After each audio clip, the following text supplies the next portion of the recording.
Welcome to the Beyond Fashion Business Podcast. In this week's episode, we sat down with the founder of Story MFG, Saeed Al-Rubai.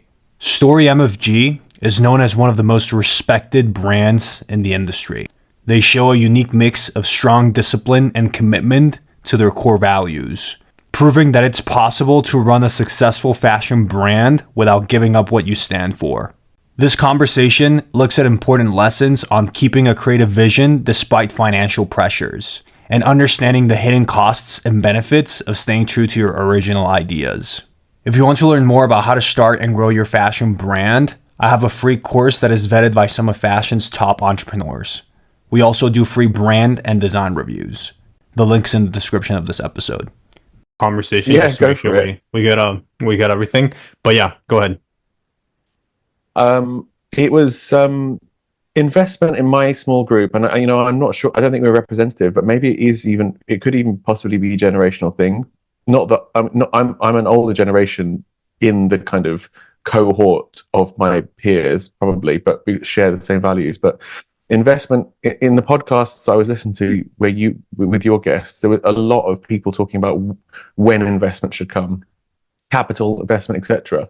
And with people that I talk to, like the usually like the starting stance is to try and avoid having to have it at all, because in the past investment would come with expertise, hopefully, or easing cash flow, or that kind of thing. But now when we talk about investment, I think people in my field are really thinking about who they're getting into bed with, like at the same level of interest as like what they're getting for their investment. So I've got a friend, for example, started a brand really similar time to us.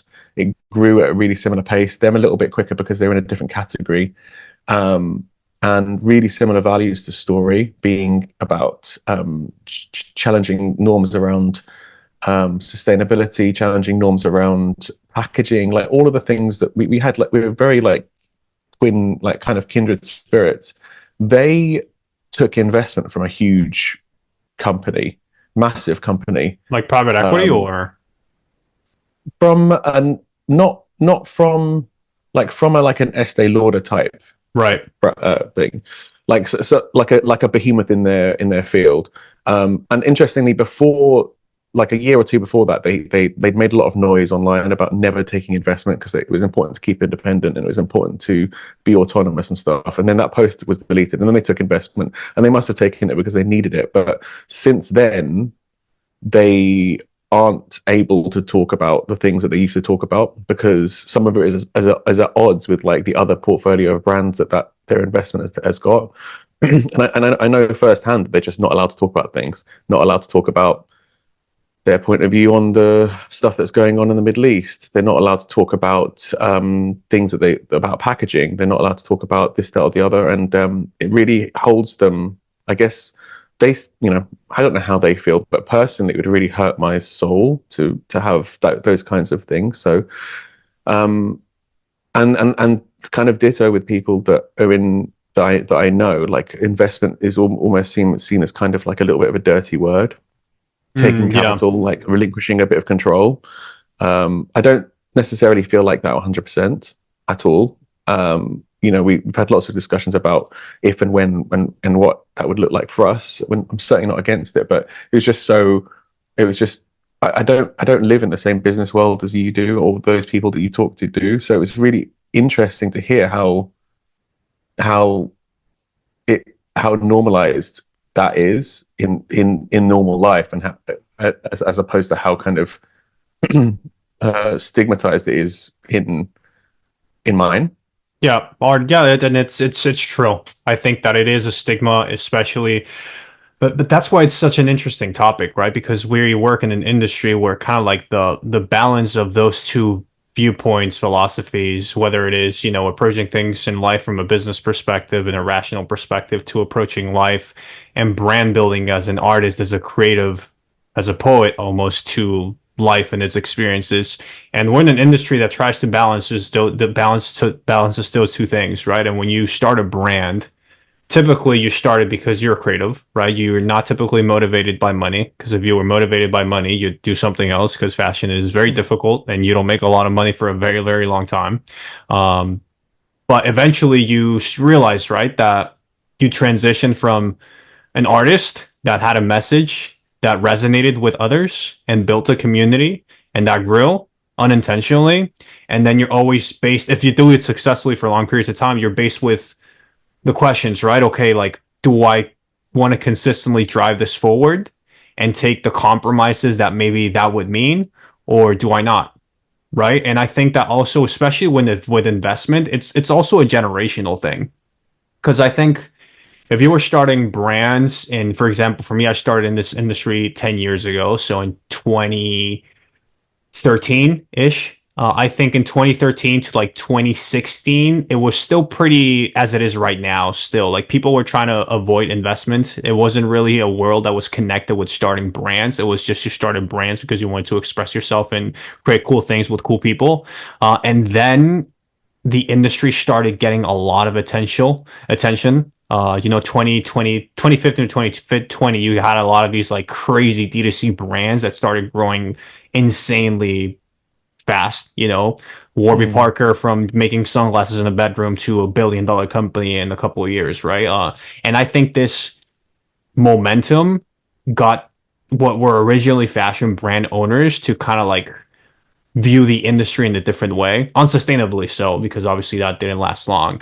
And now it's kind of like in a resetting period where people are starting to people want to start brands for the same reasons that they used to, which I think overall is the best thing to do. But yeah, I think it's a matter of two things. It's understanding why you're starting a fashion brand, and if you're willing, if everything goes well, if you're willing to make the compromises that might be required. And secondly, when you were starting the fashion brand. But yeah, it's conversations that are not happening, right? But you yourself are probably thinking about all these things consistently now, or you're facing with kind of like the comedy of these two choices and these two approaches. Yeah, we think about it all the time. I mean, we started the brand at that time you're talking about. It was 2013, 2014.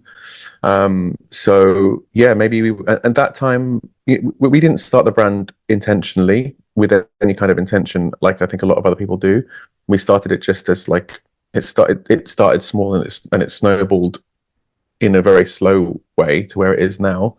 But I think at the time we were thinking about how the big disruptor at that time that made us feel like we could start was Indiegogo and what was the other one, the more famous one? Um, Kickstarter. gosh, Kickstarter. Yeah, Kickstarter. We were thinking, okay, look, we've got absolutely no money, which we genuinely had absolutely no money. But we have this idea that of something that we would like to own, but we couldn't afford to make one just for us, and it's all stupid. So let's make it for other people that would also let's open it to other people, and we let people come along on the journey. Said we're making this pair of jeans, explained it, talked to people on the forums that we were already naturally on, and we worked out that we needed to sell like 17 or 18 jeans to cover the cost of making the 80 or whatever we had to make in that first run. And then we did it. I think we sold like just one jean over the threshold. And then while we were making the jeans, we made a jacket. We found new ways of doing it so we wouldn't have to make 80 at a time. We just very, very, very slowly grew. It wasn't until about Yeah, five years 2019, ago. around that period. No. Yeah, around then is when we actually started taking a salary, and I think it was £500 a month, something like that. And that was the first time we hired someone too, and she's great and she's still with us, but it wasn't like we hired like a hot shot managing director. We hired like an assistant Right, somebody that from believed in whatever. the system, that believed in what you guys were Yeah, working on. the first follower. So yeah, and investment has always been like to me like that kind of thing. Not to like fixate on one thing, but the brand was always me and Katie, and it was me and Katie for up until we started having other people in. But there were times within that where we had like other stakeholders join kind of in a periphery, like where we might be like sharing an office space or sharing a shop space. And then everything that we wanted to do became so much more difficult when someone else had an opinion.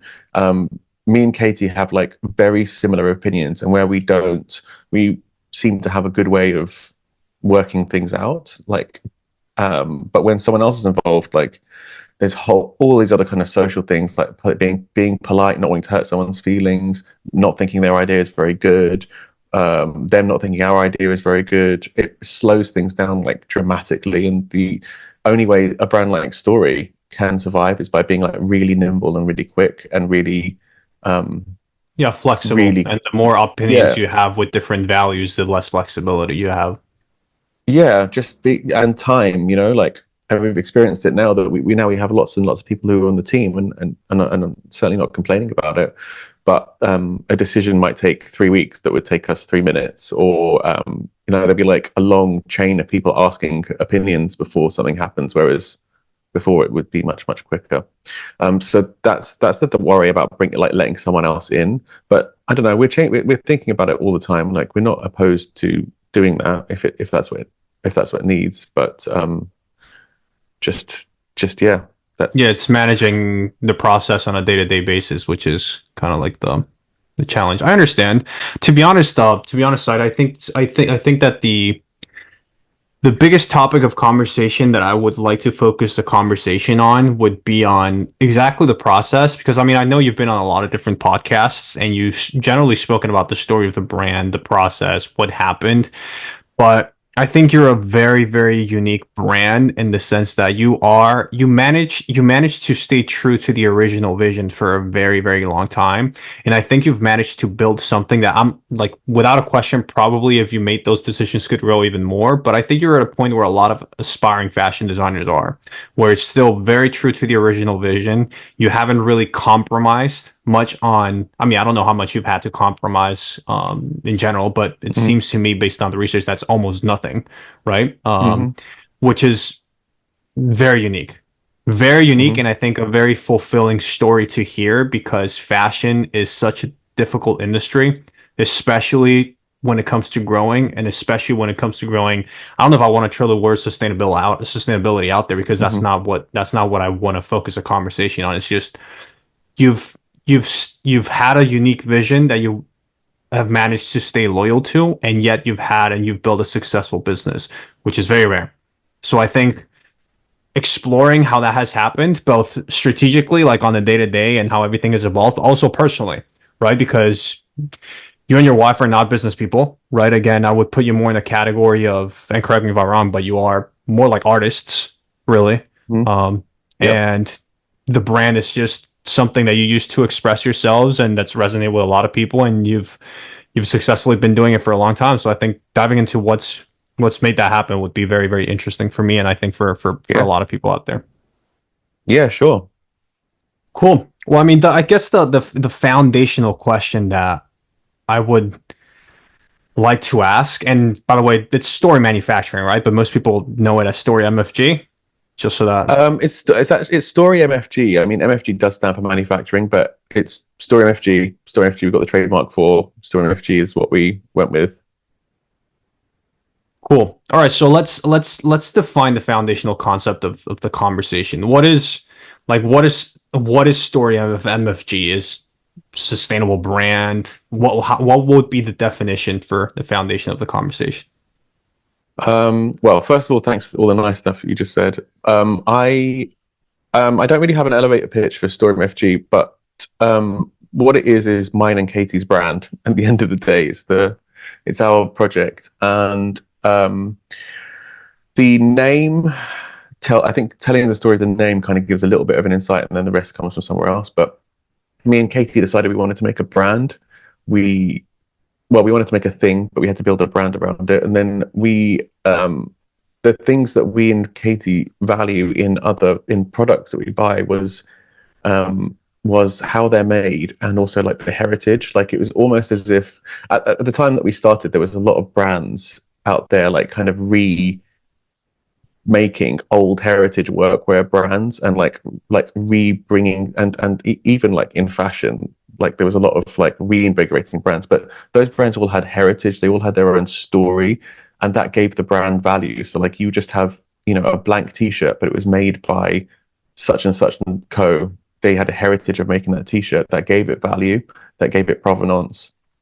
And so we were like, well, you know, we can't really magic up 100-year history for something, nor would we want to, but we're still really, really interested and really invested in vintage. We're really, really interested in the story of how things are made. So we're going to call it Story MFG, and we're going to make sure that we're going to try our best to try and instill into people who are reading about it, learning about it, that the story of how something is made replaces the heritage of 100 years of brand history. And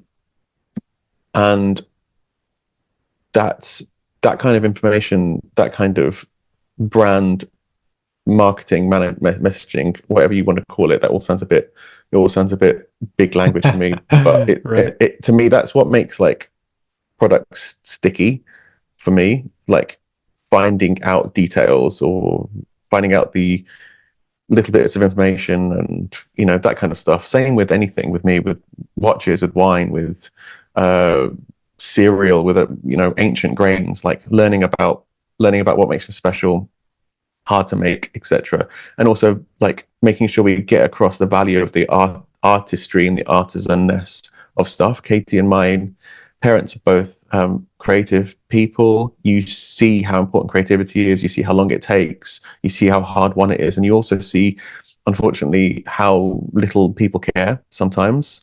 And it's a world where you can put a huge amount of effort in, but if a bunch of people don't all agree that that's cool, then it's not cool. And once we found out about people, this stuff going, this hand weaving and natural dyeing and embroidery happening in Thailand, China, Turkey, India, these places that we were working, how a lot of global fashion brands were using the skill from these places, but hiding the people because it devalued, in quotes, to them that if they said made in India, made in China, made in Turkey, made in Thailand. So that also seemed like, not that we knew the language back then, but it seemed like kind of an anti-racist thing to do, to show stuff, to like proudly share that kind of stuff. I remember kind of going slightly off topic here, but I remember right at the beginning talking to someone and they said, okay, yeah, if you go and take pictures and videos, just make sure you keep people's faces and keep the people out of it, because if they see brown people, then it's going to seem cheap and sweatshoppy. And I was like, fuck, dude, like this is the kind of stuff I used to hear about Arabs. Like we can't be seen because there's semantics around it. So we made a deliberate effort not to do that. And interestingly, last thing I'll say about that, we used to make fabric in those places, and then we used to bring it to the UK and we used to make it in the UK. And we used to have a small amount of customers who were like, we used to have one particular customer actually. He was like, I only buy a British product because I don't want it made anywhere else. And I was like, there's levels where you people are proud of stuff made in their own country, and I appreciate that, and that keeps stuff alive in those countries. But something about the way he was saying it, and maybe I'm not getting the full intonation across and stuff, but it just felt xenophobic. And I was like, right, I feel like that's the last straw, because we're already having trouble making stuff here anyway. Right. And I was like, who are we attracting with that kind of stuff? There's a lot better stuff to do.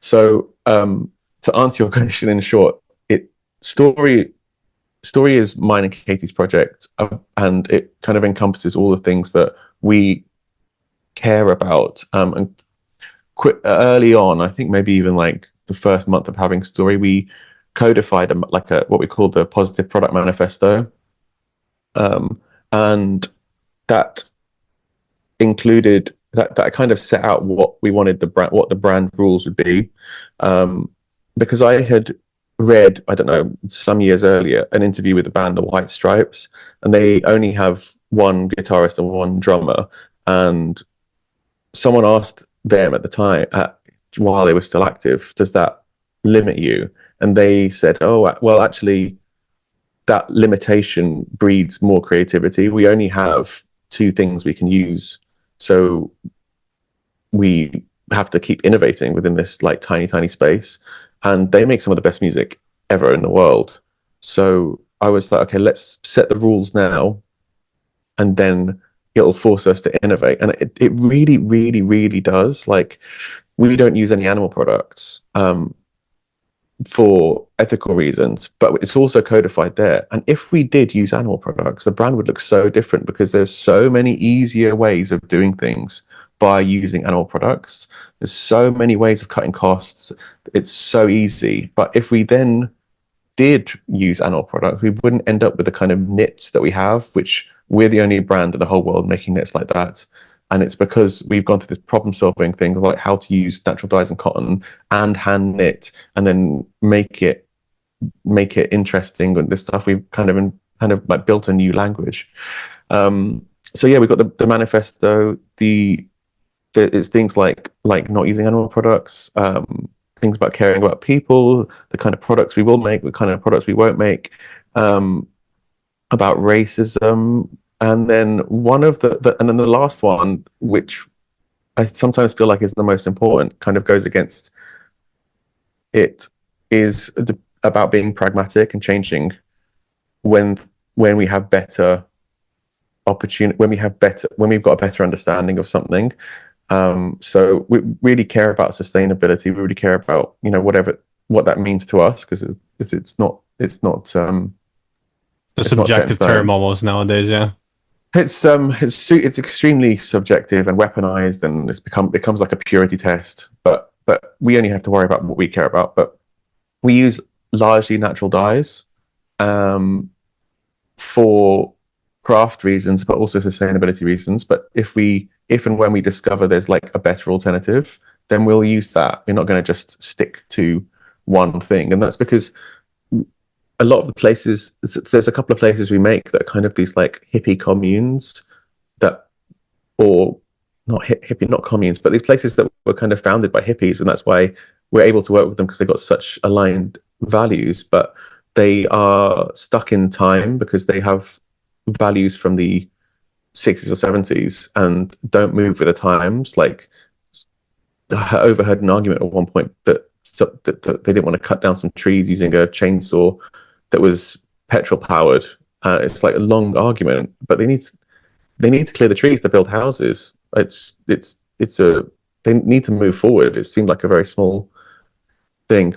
And then, lastly, I would say that in a nutshell, it's about me and Katie, but what that means is just always gut checking what we care about, what we want to wear, what we want to do. And I think that's what keeps the brand authentic. And I think that being authentic is the superpower that we have. That's how we can do all those things that you said that we do. And I think it's how other brands can't do it. Yeah, understood. So I mean, foundationally, it's just about trying to become a better person just through a project like Story MFG. I mean, you can explore what becoming or what trying. I think what trying to become a better person would be a better definition, because it's different, right? Some people might value different things, but in essence, Story MFG is a vision and a project for you and Katie to act as you want to act, become the people that you want to become, value the things that you want to value, and hopefully share that with others that are in similar positions. And just because you've done it consistently, you've managed to build a business around it, but foundationally, that's all it is. Yeah, I mean, foundationally, it's not even so grand as wanting to become a better person. It's more like it's more that we make products that we want the way that we would like them to be made for us. And that's kind of as simple as it is. Like, and there are other people that will. I feel like it's a very pure like designer thing to eschew what other people might want. We've gone through it quite a lot of times where we get feedback from our wholesale agent or from a store or from wherever it might come from, where it would be really great if you guys make, all the buyers are asking for X, say, like, I don't know, Right, a hoodie, top an X hats. color Yeah, category. Yeah, yeah, okay, yeah. Say like an oversized hoodie, which is something we haven't made, but I'm trying to think of something we haven't made. But say, oh, you know, actually, so like there was a time when people were really asking for like a certain type of dress. They were like, if you like, this is what they want from you, and we're like, okay, we haven't really thought about making a dress like that. Does it fit into our world? Not sure. We make it and make it in our way, but we might not have made it from the start without that prompt, and then it just bombs. And then because it's not something that's born out of us and our desires and our wants, and that kind of happens a lot when we kind of try and speak to someone else. It doesn't work. It only works when we make something that we would want to wear. And through the design process, that's a question we ask all the time, like, would you wear this? Would you wear this? Would you wear this? Would you wear this? um yeah. Hmm. And what do you think has helped you stay that disciplined with that for long periods of time? Because the fashion world is it's a tempting industry. You never really know how it transforms and shapes you, especially as you grow and you become more involved with the fashion machine. So what do you think is it staying isolated and still staying Brighton, which keeps you kind of like still consistently prioritizing what's important? Is it having the right people around, the right friends that are a little bit away from all the fashion bullshit? Or what do you think has um helped you? Do you know, I think being isolated is probably not a great thing. It's kind of fine for us, but everyone I know who has decided to go isolated has really not had a great time. We're actually moving back to London on Monday or Tuesday next week. We used to be there. We've only been here for 5 years. I think since the brand has kind of got more press in the last 5 years, everyone thinks that we're like from Brighton, but we just moved here just before COVID and just stayed here. We're moving back to London. I think that things go faster for people if they're in towns and places where there's more opportunities. You can go for coffees. I think the only thing that's kept us on track is just is that you're right. It is a tempting industry, but we've never found success by doing something that wasn't for us anyway. So it's not like we've had money on the table and we've decided not to take it. It's more that we've tried, every piece of feedback that we've had financially or, or from people is that it looks good and it works well when we care and love it, and it doesn't when the opposite happens. But we also do have values. Like I don't want to do anything that we wouldn't want to do. A lot of things just don't make it to the starting line because it's just not something we would do.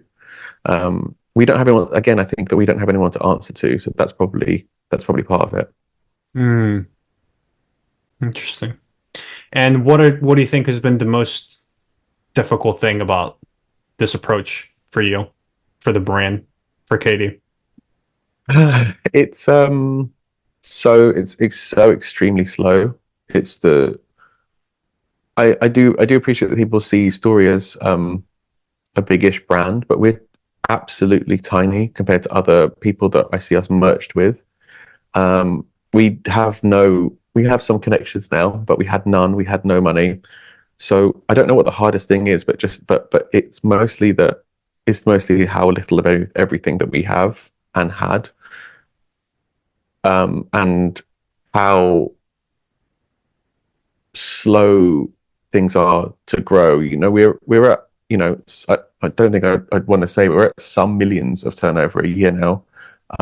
We've in the 11 years that we've been going, we see brands like start and overtake us within like 6 months, and then Right. usually crash out.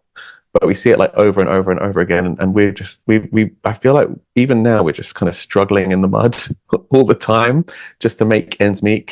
Like Yeah, it's cash always a flow. different problem.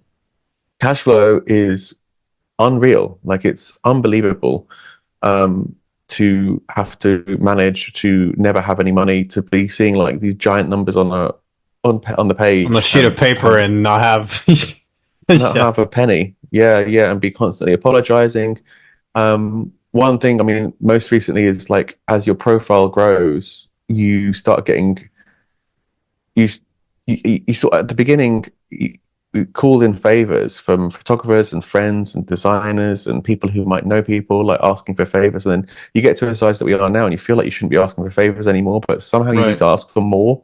Somehow there's even less budget. Somehow you need even more support. I feel like I was speaking to someone at another brand that's of similar size, and he was talking about a different brand who was much, much bigger. And he said that they said that when they were at our size, it was really, really tough. And it wasn't until they were turning over 30 million that things started to be like, okay, we have money now to open a store if we'd like, or revamp the website, or hire in help that we need. Like, that was the point at which they felt secure. And I'm like, fuck. 30 million. Yes, that's like that's 11 more years. That's insane. That is absolutely insane. I mean, that's 11 more years at Your pace, yeah, quite yeah. a clip. Yeah, Yeah, but not just. I don't know if necessarily we or any brands have it in them to get there. yeah. There's no, especially. I mean, now the market, as you know, as has been said on your podcast, is going through like quite a correction. Uh, so a lot of the growth from the last few years is kind of gone. You have to you're starting from. It's like the housing market in the UK. Like, houses now are selling for what they were selling for 3 years ago. Feel like brands are sort of in the same space, although we're still growing. It's not the same. We can't expect 30-40% growth year on year as people could expect before. Yeah, but there's a lot of hard things. I've got kind of a short memory for like traumatic things like that. At the moment, the hard thing is cash flow. The hard thing is managing cash flow, managing people. Because at the beginning, we were in a position where people weren't paying us, and we were like, how the fuck is this massive company not paying us? And now I Right. understand. I threw my toys out the pram a lot at the beginning, and now we're having to ask people to be patient with us. We've got like several million supposed to be coming in, and we've got nothing in, and we've got several million we're supposed to pay out. It's crazy. Yeah.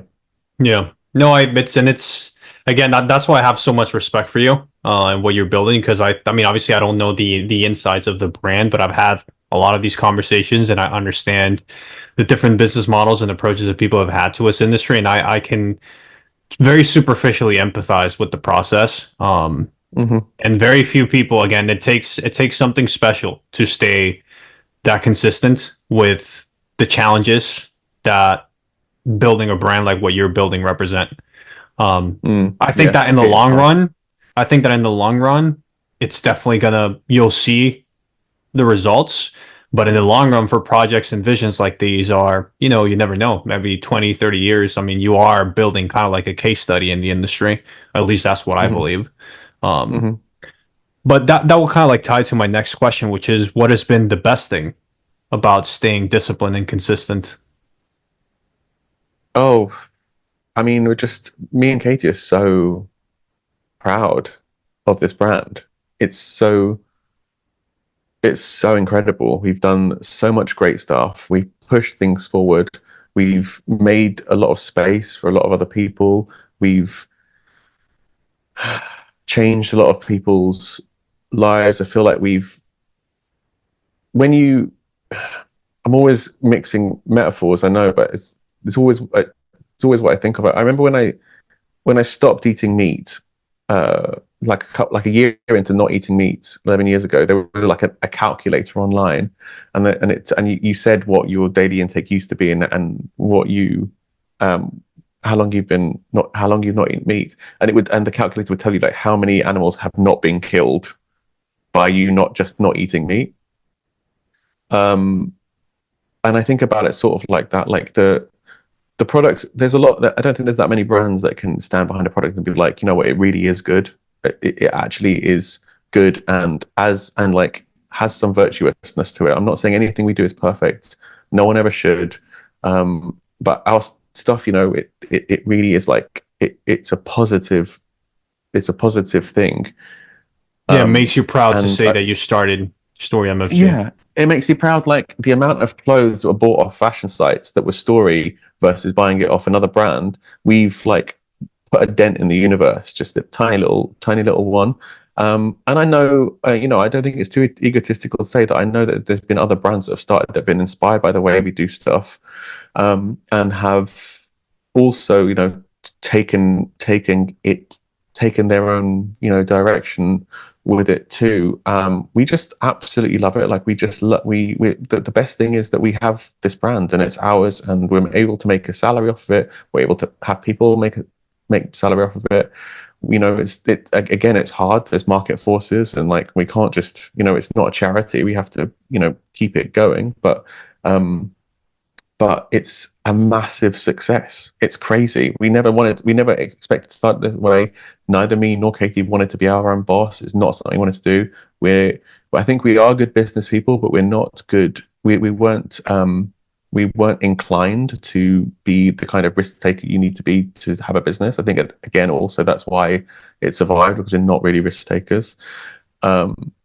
Yeah, it's just wonderful to have your own thing. In the first like 4 years, every time someone told me they had an idea for business, I was like, dude, I had that, and then we start just die. It's the best thing ever. I was so evangelical about like just taking destiny into your own hands. Now I'm super cautious about it. I am not giving that advice because it's so fucking hard, as things go on. But um, but yeah, it's wonderful. I feel. I mean, I also have more. Weirdly, I have a bit more like job security than I used to have. Like I found it very hard to find work and keep work. So it's wonderful. Amazing. And since you very passionately expressed kind of like the benefits of doing this and the cons of doing this, curious about what about happiness? Have you found yourself, because obviously I'm with like life hasn't gotten easier for you. If anything, I think growing the brand probably complicates things more on a day-to-day Mm, basis, more stress, more responsibility. But again, that pride to not even show off what you've built, but just to show off to yourself, right? hmm Have you seen, are you a happier person now because of it?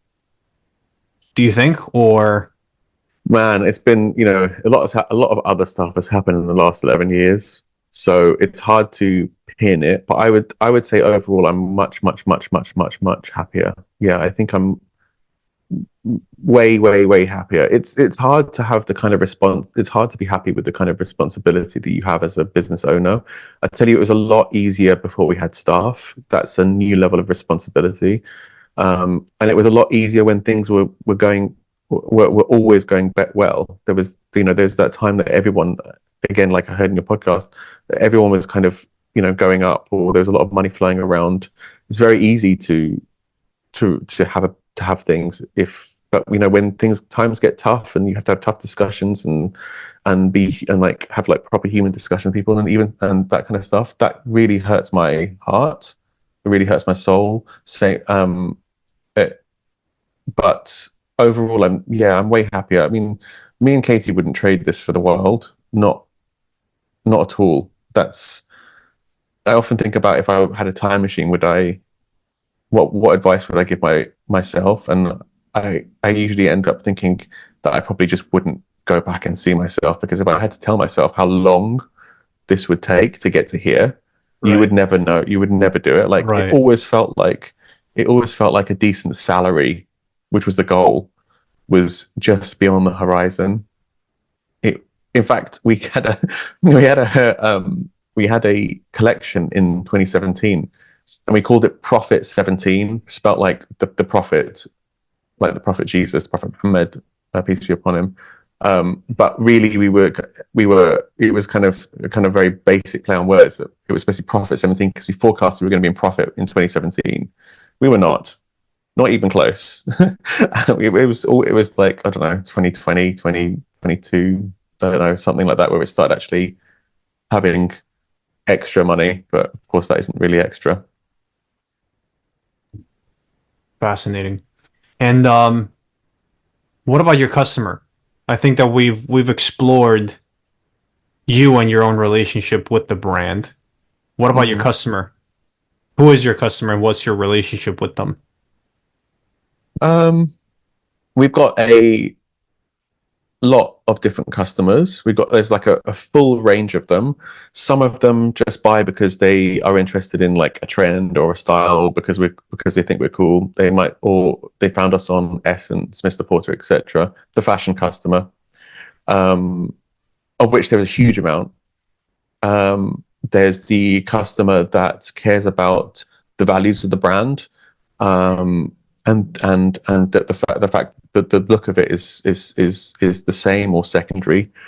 There's the customer that is evangelical about the brand and has been with us for like a long time. I think those are the kind of three cohorts that we have.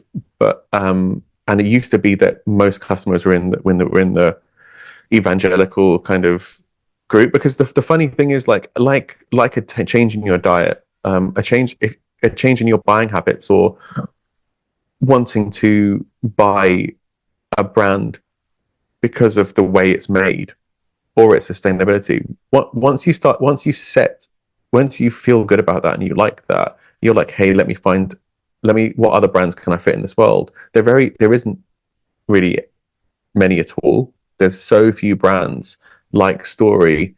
If you wanted to, build your life around that, like, it's not like if you suddenly get into something else that people hyperfixate about, like natural wine or watches or something else, where there's usually like a gateway experience that you have, or thing that you buy, and then there's like a whole world, and then there's an underworld, and then there's all these different like segments and facets to it. Yeah, there's all different things. If you there's so even now, I mean, there's more, but even now, like, there are so few brands like Story, that, and some of them, and I have to say, even though Story's quite expensive, the other brands in this thing are generally more expensive. Like, if you're into like the craft element of Story, and the kind of craft that we do and the level at which we do it, then you've got to look at Hermes. Like, that's where Hermes is a brand that where they could work with an architect, they choose instead to work with an artist. So they'll have, like, where they're building a banister in a store, they will get an artist to make that instead of an architect, and that's the difference maker. But of course, Hermes is Hermes prices. If you're, or the with the perfumes that we do, we use ingredients that, like, there's one ingredient which is kind of literally taken out of discarded teacups, which is some order of magnitude more expensive than even like the most expensive other stuff. To buy into a brand, to buy from a brand that uses that kind of that Mithiata, you've got to buy from these like niche, super expensive fragrance houses and perfumes. And then on the sustainability side, even now, like, a lot of brands that really have sustainability as their driving force, they look terrible, like they look rubbish, and they make like really gross decisions, like that put sustainability like right at the front of the product as like a selling point, like writing on a t-shirt 100% recycled. Like, I don't want to wear that. That's gross. I want to wear beautiful clothes with this that we make, but I don't want to. Yeah, I don't want that. So, and we really are very active and about not community building, because that sounds very marketing, but like being available for people. I mean, my DMs are always open. People can message me all the time. Same with Story. I'm a testament to that. Yeah. Same with all of, we got like quite a few in different Instagram accounts. And anyone can message at any time, and they'll get someone from the team, sometimes me, reply to their message, give them information, talk to them. We also have an account called MFG, which we just started like a year ago or so, that shows like the more behind the scenes rough stuff, how things are made, what we're working on, that kind of stuff. And that gives people who are really interested in delving deeper into the brand more stuff in a very like quick, dirty DIY way, because we used to be really, really, really in depth about how stuff was made, like extremely in depth. We'd have like videos, pictures, long essays about like a thread or a thing, and found that people, like, it was just too much information. Found that people got bored. There was like one person that was interested in it, and it was probably me. Right, the majority of the customers didn't really care. yeah, it was almost. I mean, I feel like it was almost off-putting. I would be at I'd be at our shows in Paris or whatever, talking to a buyer and telling them about something, and I would just see the light in their eyes die as I was like over explaining something. So that's why we have this like account that we just put little short tidbits about what we're up to.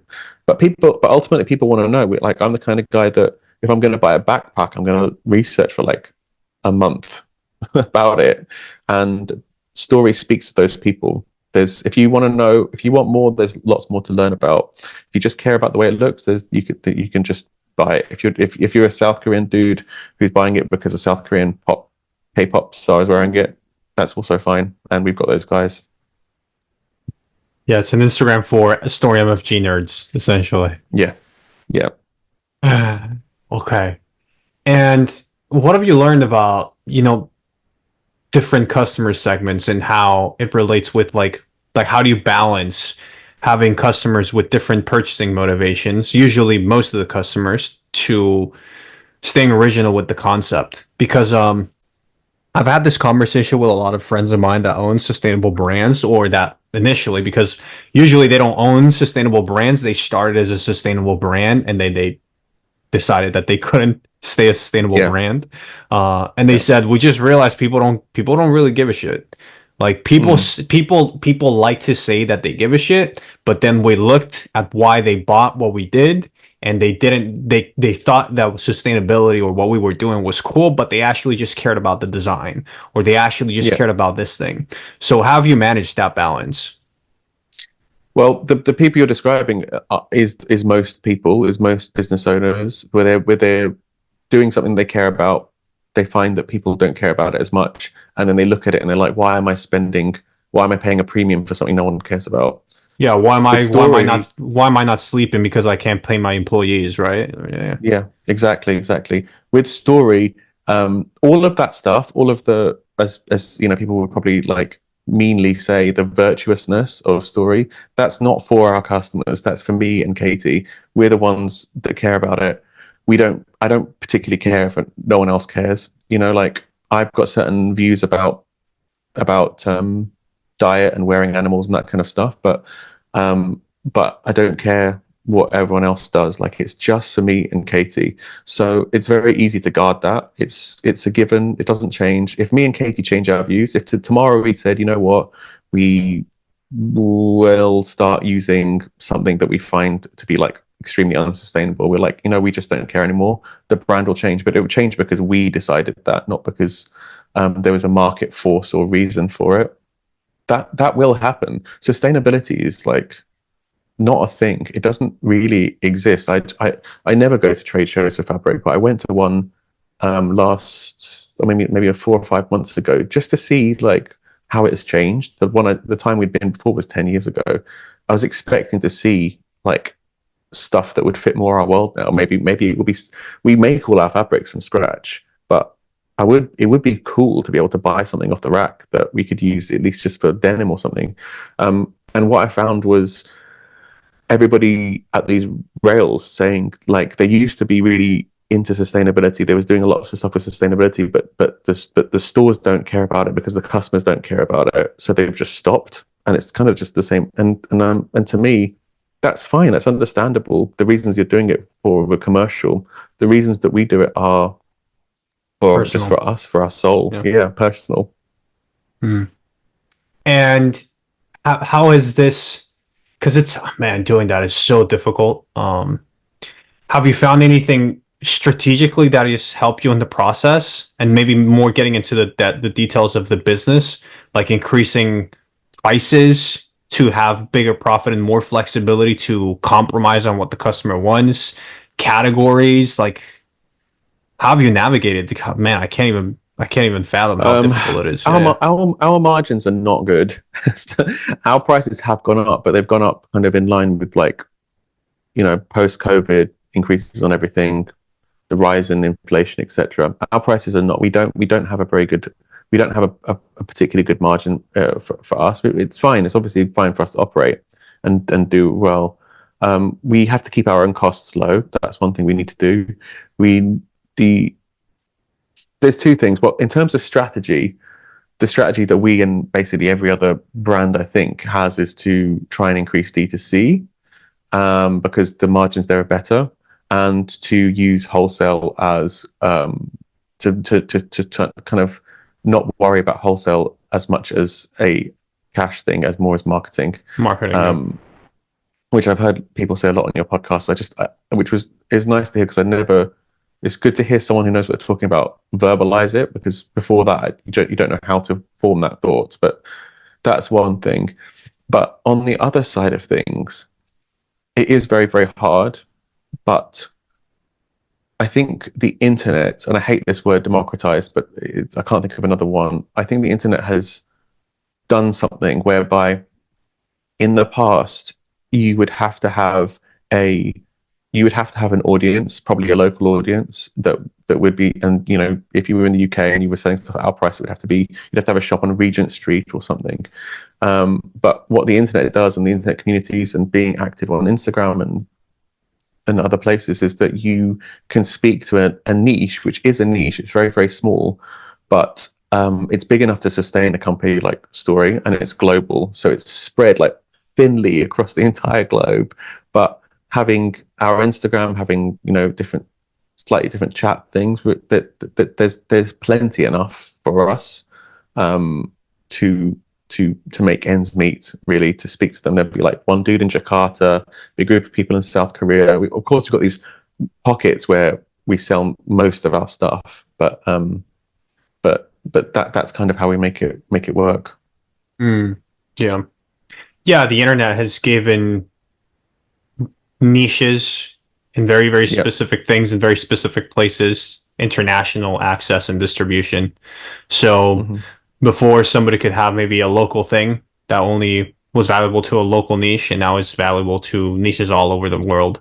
Which I think it's one of the good things. I mean, there's so many bad things that come with the sheer size of the fashion market, but at least because it's so big, you can find your own place within it at a certain scale, right? And to be honest, this is what I think is the best quote unquote thing about fashion, is that it's a big industry, and if you want to express yourself and find cool people to connect with, you'll be able to do it through fashion. You know, whether you do that and also run a fashion business successfully is a different question. But essentially, I think that, and I think it's especially an important question to answer today, because there's starting to be a lot more transparency in just how fucking hard it is to be in the fashion industry. And I think a lot of entrepreneurs might not be motivated to hear that, but a lot of people will be, right? Because I think that fashion is typically a place, it's not a place that will attract people that just want to make money. It will attract people that want to connect, create good things, like identify, learn something about themselves, create something with something that's important to them, and bring people together. And fashion is a great vehicle for that process. Yeah, it's fantastic. I mean, I would say you have to find a way to speak to your customer, though. I think that's a very difficult thing. There are a lot of people out there who might be like way better designers, or have a really good vision, or amazing craftspeople, and they find it cringe or corny to post, or they can't, you know, they don't want to do work with influencers or press or something. So finding the kind of desire line between where you are and how people can find you, that's a hard thing. That's certainly not something I'm saying that we're really particularly good at either. We try our best, but you know, we it's half designing a collection, half trying to work out what our voice is all the time, always trying things. And what's worked best for you from a communications perspective? I mean, when I say find our voice, it's posting and being honest and open and fallible, and communicating effectively too. That's a difficult thing. It's a very difficult thing to say something, and also to make sure that the meaning is conveyed properly. I guess it's just being open and honest and authentic. You know, like with sustainability specifically, like the cycle of it went from like when we started in 2011, 2013. No, the word sustainability wasn't ever used. No, if you went back in time and talked to someone on the street about it, they wouldn't know what you were talking about. That's a relatively new word. It happened like a few years later. Then it came into vogue, and all brands started talking about how sustainable they are. And then 5 years later, they started getting backlash for it. And then the kind of new thing is to talk about how unsustainable you are in like a kind of fake honesty, transparency thing. Um, and then and then and then the most new thing is just to kind of bury it totally. It's just to say, hey, look, being sustainable actually isn't sustainable, so we're not going to be sustainable. And like the actually doing the right thing is replaced by being honest. And it was like, hey, that's cool. They're being honest, as if that's good enough. So yeah, trying to find, I guess, yeah, I don't know the answer to that question exactly. Mm. Do you think do you think fashion is improving overall? Obviously, on the day to day, it feels like it's not, right? Because that's what gets people posting on social media. But you are in the fashion industry, seeing the day to day differences in not only the industry as a whole, but the leaders behind it, the customers making the important decisions. Do you think fashion is improving? Yeah, I think so. I think that what we always thought from the start is happening now, whereby it's not really your immediate peers. It's kind of the younger people, like people who are at university now that might like Story or might like old Patagonia or might like Body Shop or Lush or whatever. They are they're instilled with these values in the same way that me and Katie were. Like something happened where me and Katie have these values, and then we started a brand. So when they go out into industry, they're the change makers. It definitely is different. Like now, one like one striking indicator is that we were thinking about doing collabs with other brands right at the beginning, and we talked to one in particular, and it was going well, but we said, okay, we need to have some kind of like we know we can't make this item. It was a shoe. We know we can't make this item super sustainable. Like we can't make it the way that if we made it, but we need to be able to push the needle forward somewhere. And there was nothing. Like there was nothing that we could use that it had to be stock this, stock that. There was no recycled materials available. There was nothing. Now we're doing collabs not with the same people, and we never did that one. And like I'll just talk about the ones we've announced because there's other ones that we haven't. But with Asics, we've got a shoe coming out, and there's loads of recycled materials. There's loads of like new things, and we did have to, ask. We did have to. I mean, we had to work through them, but they were super accommodating. They understood there was suppliers available who had these qualities. It wasn't impossible. It was just slightly harder. Same when we were looking to make a backpack last year. We were like, maybe this would be a time when we use a synthetic. It was just an internet search away to find something that was appropriate. So the industry is changing because when we started, me and Katie literally had to fly across the world and to find something that was good. And then every time since, we've had to literally make from scratch a material or something that fits. And now there are options. It's moving, and I don't know. Like I don't buy McDonald's, but they've got a vegan burger now. That's wild.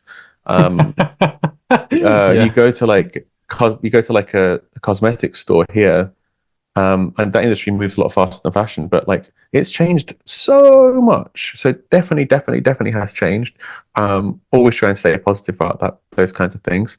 I think that thankfully that time that you're talking about where there was like loads of capital is over because seeing like all these like tech bros seeing the fashion industry as kind of Yeah, way to make money, as a which it isn't. yeah. I wouldn't mention them because I don't want to be mean, but like there are brands that were in our orbit that took like tech money and they're gone. That's it. There's nothing left of them. They just went. They just crashed out of existence. There is definitely like for for brands that have been, for like those giant brand people that have been around for a long time, like LVMH and those ones, they know how to navigate these things, but it's not for the faint of heart at all. Mm. What have you learned about those other brands' failures? Not to go too fast, too quick. Like that fail fast tech mentality, that like TED talkification doesn't work, at least with our stuff. It's it's a Slow, very patient, risk averse. it's Yep. it's slow, patient, risk averse. It's very there's so much value in relationships. Um there's it not all businesses are like this, but I know Story, and I suspect all other brands like ours. It's just not a business that you could 4 hour work week. There's no way to reduce it. There's no like making one product and then making 10,000 of them. There are for some brands like Essentials, Fear of God, all those brands, but for like indie brands like Story, there's no easy way to do that. So you can't just throw money at a problem and supercharge it. You also need time. Mm. And what is using that mindset and that philosophy? What is your general approach to problem solving? Is it like how does that look like on a day-to-day basis? It's more through, as you said, relationships, and at the end, if you focus on building something with integrity or something that at least you believe in and building the right relationships, then problems tend to solve themselves after patience and consistency. Yeah, I mean, yeah, basically what you said. I mean, we try our best. That's the kind of it is just about a lot of discussions. It's like it feels like we're on Love Island sometimes, like the amount of like chats and back chats and back channeling, or maybe I Right. should have said the West Wing. But it's it must be that because it's hard for us. It's hard for our suppliers. It's hard for the people who we supply to, and the only thing that we can really the thing that we value most is good communication. You can't pay our bill on time, please talk to us, then we can we can move appropriately. Same with our suppliers and so forth and so on. And it's just when people start to be assholes about the way they communicate, or something, that's when like a relationship breaks down, and then relationship breaks down, there's no saving it. So problem solving is just lots and lots of discussions, or having money, which we don't have. But in the small amount of times where we've had like, for whatever reason, more money in the bank than we need, all of our problems magically seem to go away. So I'm sure that's why I have a suspicion that brands with lots of money seem to have a lot less problems day to day than we do. I mean, like, yeah, that's the way it is. Interesting.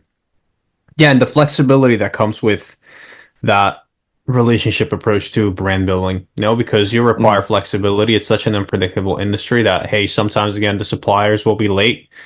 Sometimes supplier will need you to compromise, but other times you will need the supplier to compromise. And building that foundational Yeah, relationship is what allows that to happen in yeah. unpredictable ways now and in the future.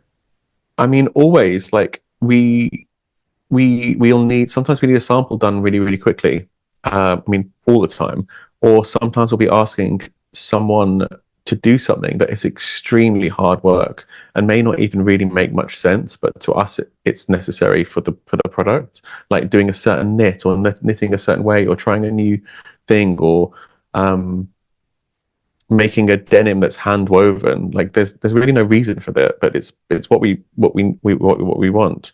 And that also happened, that came out in COVID, like during COVID we had suppliers in Thailand and India, and then we were in the UK, and like the restrictions were like opening and closing at different times for each of us, so we had to be so flexible about everything.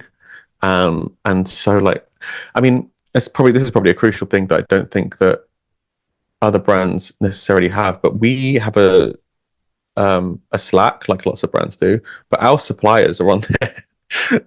We've got like channels with our with one of our major suppliers, and then we've got WhatsApp groups with most of the others, and that can be negative and positive, but it's fucking wild, to be honest, to like for us to be like here in the UK, and then a Slack channel with like a dye house in the forest in India, Yeah, some and then Indian made yeah, artisans. Yeah. yeah, we're very, very, very like maybe too close, people would say, but we're very close.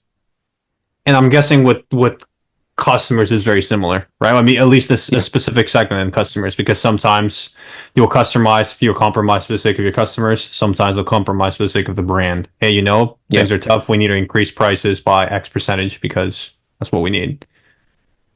yeah, and I think I think that people understand that if the price goes up, well, I think some people do, some people don't, but if the price goes up or something changes, that's because me and Katie have made a decision, and it's not taken lightly, and that's just what it has to be. We're certainly not millionaires. Um, Pricing is, it's always a thing, but it's just, we could make a brand that was also sustainable, had some sustainable values, and but was all made using like faster manufacturing things and without the craft. But then it wouldn't be story. The price you've got to pay is what you pay is how much it costs to make it. Hmm. Wow. And I'm guessing growth has been a very natural result of this, right? Just the Yeah, principles that we've been discussing, just yeah, a vision that you've been very passionate and proud about, and staying authentic, the hmm patience that's required, and the hmm discipline that's required for that. Building really, really good relationships with third parties, whether those relationships are customers, suppliers, team members, collaborators, and then doing those three things over and over and over again consistently for 10, yeah. 11 years. Basically, yeah. I mean, me and Katie know what we want. We know how we want to be, where we want to be. So it's very easy to make decisions because what fits the framework and what doesn't, and learning from other people's mistakes. That's how kids learn. Kids learn through mistakes, and I think adult business people sometimes don't learn through other people's mistakes. They sometimes think I see a lot of arrogance. They're like, "Oh, well, that wouldn't happen to me."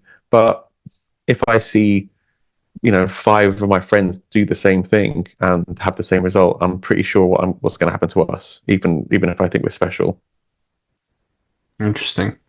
And taking the you're gonna hate this question, but I think it's gonna be educational to get your perspective. But what do you think has made Story MFG cool to the overall consumer? Not to the evangelists, right? Or to the believers of the brand, because I think that's going to be very self evident based on the conversation that we've had so far.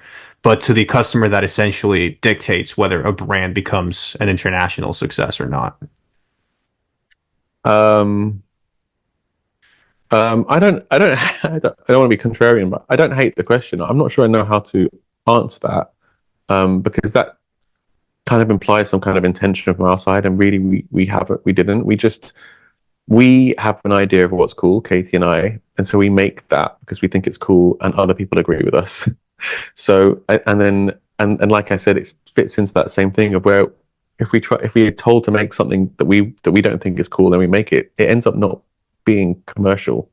So that I think it's just me and Katie. I mean, it's the thing that I do think about, like what happens in 10 years time if we don't have it in us, like if we lose it. But then I think, there are a lot of people. Story has been around for however long it's been around for, and we do collections and we do new drops of stuff. But if you had to take all the things that we made back then and all the things that we make now, they're the same. They're the same world. In fact, some of them are the exact same products. We haven't really, really changed. And I see other designers out there, other brands like Visvim or Nigel Caborn or Margaret Howell or all of those ones that haven't had like massive changes in their design direction season on season or when a trend comes along or whatever. And those are the brands that I aspire for us to be like. They are they are the same now as they were back then. And maybe I'm sure their sales have gone up and down. I'm sure their popularity's gone up and down, but they are there and they have made new products. But their design direction, their ethos, it hasn't changed. very, very steadfast. Our Legacy being another one. That I think is cool because that shows like authenticity, commitment to a thing. It kind of keeps it makes you feel like the brand really values the thing that it's doing. If it doesn't just keep throwing things away and then bringing new things in, Rick Owens, all of those ones, unlike maybe like Balenciaga or something that used to be one thing and now it's another. Now it's like really super streetwearified. Not saying it's bad, but for like someone that was really like the brand of Balenciaga some years ago to see it now, they're two different brands entirely. Whereas Visvim looks exactly the same it does now as it did all that time back then, and I think that that's cool. Like Oasis have got back together, and everyone's going bonkers about it. They're a band that have never changed. You know, they even look the same. Their fans look the same. They look the same. They know what they like, and they know what they don't like, and that's really, really, really fucking cool. It's when you start to question your tastes that you start, I think, to telegraph that actually you might not have a good opinion, or you might be compromised. Interesting. And back when you were saying about mistakes that you've seen others commit and make, because I understand what you're saying. I think it's essentially the authenticity and the patience to the vision and the consistently over long periods of time makes the cyclical nature of fashion sometimes choose that what you're doing is great at an international scale, but not because you're strategically trying to look for that, but just because the market kind of like has those cycles of, you know what, brands that are doing this right now are cool, brands that are doing this tomorrow are cool. But as a designers and entrepreneur, you're staying loyal to your vision, eventually kind of like those cycles come and go your way. Yeah. Yeah, that's true. Okay. And what do you think about going forward? What are the thoughts of Saeed regarding the brand and the future of this industry? Is there a strategic shift? Is there a mindset shift? Is it again getting investors, or is it just we're just going to keep doing the things that we're doing and see what happens? Oh, it's not urgent. So what I'm about to say is not like we're going to make a decision in the next 2 weeks, 3 weeks, 5 months, 2 years even. But it does feel like the brand is a fork in the road. We've taken it. There's been a lot of times where it felt like, okay, me and Katie have taken it to the limit of our ability. And then it's got bigger.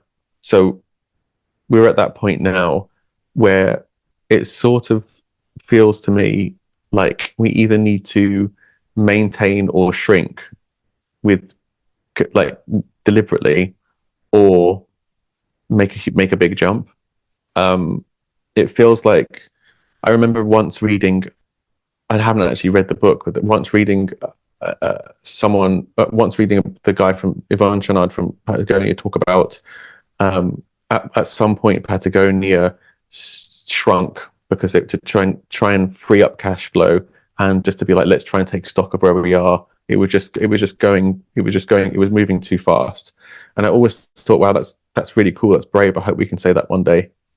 At the moment, we and most of the brands are slaves to market forces, which is the most uncomfortable thing. And I'm probably just not being realistic in my want to be free of that. I don't like it very much because there's all these different opposing thoughts. You know, there's one that says make hay while the sun is shining, or like people would say get your bag.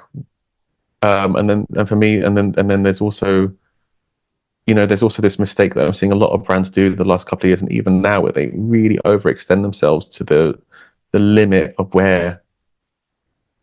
to kind of the value of the brand now. Like I see brands start recently and then start doing fashion shows and opening stores and doing a bunch of stuff that's really expensive, and ultimately it's built on like pretty crap foundations. And if even just a small correction will mean they have to close the store and have to stop doing fashion shows, and that will be seen as a shrinking, which is kind of death, I think, to a lot of brands. so I feel like we're at a fork in the road where we need to take control and choose one.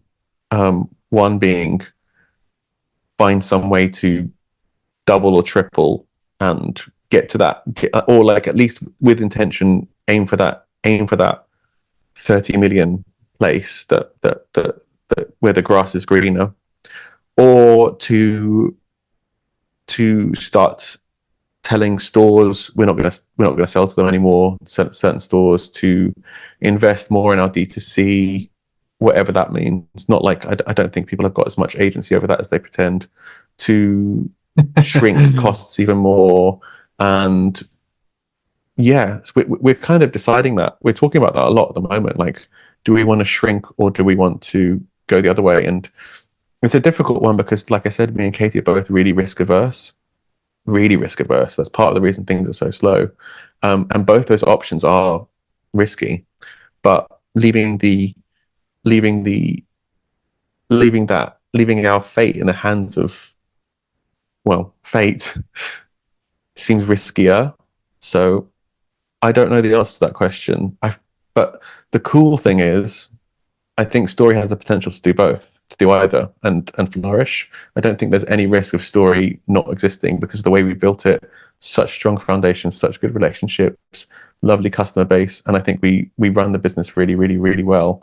We don't have any like crazy debt or skeletons in the closet or anything like that. But I don't know. You know, the hard thing about the blowing up one is that I think that requires conversations with investors and capital. Yeah, people don't understand everything that's happened. It requires us seeking help, and to do that also takes work. So I don't know if we even really have the time to do that, you know, like to put together. We don't have a business plan. I'm sure that's like crazy, but we've got like a 6 month. We've got what we've done in the past and what we want to achieve in the next 6 months, 12 months. But yeah, I don't know. It'd be interesting to know in 5 years what we chose. I'm excited to find out what we did. Wow, fascinating. Okay, Said, and I guess the last question would be, I mean, if you had to give a young Said three pieces of important advice to get you where you are now, maybe in less time, in a better, less emotionally distressful way, what would you tell yourself? One is to not leave your current job. Make sure, like, do it as a side hustle for as long as possible until it physically you can't do it anymore, and that the business can pay for you. Because that's one reason that Story endured, was because it never had to pay for me or Katie. Like, it could grow without pressure. Two would be to find a good group of friends who are doing a similar thing to bounce off of, but make sure you take everyone's advice with a pinch of salt, because that you'll find a lot of people that have opinions, but are not successful. There's more people like that than anyone else. And then three, I would say to be really, I mean, fashion specifically, I would say to be really wary of people trying to help. You'll get agents and PR people and, you know, all kinds of people that ultimately will say they can help you and cost money and have retainers and stuff. But the honest truth of it is that they can only amplify what you're already giving out to the world. So if you're not already doing a bit of wholesale and understand it a little bit, they're not going to be able to just take it from 1 to 100 for you. Same with press. Like, I've got lots of friends who do wonderful things, amazing products, but their Instagram sucks, and they don't care about press or any of those things. So getting a press person is not going to fix that. You have to be. They need energy to work with, but they'll still take your money anyway. Yeah, I think that's three. There's a lot, but a lot of it is just, but in one, it's sort of don't overexert anything. Go at your own pace, and if you feel like people are passing you by, so did we all the time, and still do. Amazing. Amazing side. Thanks for the conversation, man. Really.